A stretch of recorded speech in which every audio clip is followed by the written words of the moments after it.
বলছেন, আসসালামু আলাইকুম, আমি জাকাত আত্মীয়কে দিতে পারবো, তারা নামাজি নয়? প্রথম একটা প্রশ্নে বলেছি যে বেনামাজি, যে টোটালি নামাজ পড়েন না, শুধু জুমা পড়ে, 5 ওয়াক্ত নামাজ পড়েন না, তাকে জাকাত দেওয়া জায়েজ নয়, কারণ পুরো নামাজ যে পড়ে না সে কাফের। জি, এটি শক্তিশালী মত।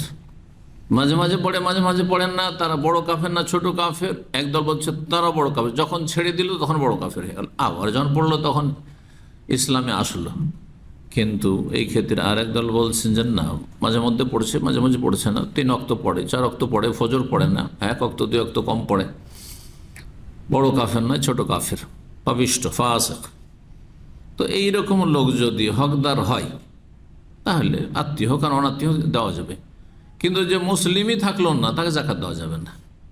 নবী সাল্লাল্লাহু আলাইহি ওয়াসাল্লামের ওই হাদিস আবার বলছি, মুসলিম সচ্ছল থেকে নিতে হবে, আর মুসলিম অভাবীদের মাঝে বিতরণ করতে হবে। মুআয ইবনে জাবাল রাদিয়াল্লাহু তাআলা আনহুকে যখন ইয়ামানে পাঠিয়েছিলেন শাসক বানিয়ে, সেখানকার দায়িত্বশীল বানিয়ে, বলেছিলেন যে তাদের কাছ থেকে জাকাত নেবে, তো খাযু মিন আগনিয়াই ফাতুরাদু আলা ফুকারাই, সেখানকার ধনী সচ্ছলদের থেকে জাকাত গ্রহণ করবে, নেবে, আর সেখানকার অভাবীদের মাঝে বিতরণ করবে। এখানে আরেকটি মশলা বোঝা যায় যে যেই অঞ্চলের জাকাত, যে অঞ্চলের মানুষ আপনি, সে অঞ্চলে সেই গ্রামের লোক বেশি হকদার আপনার জাকাতের।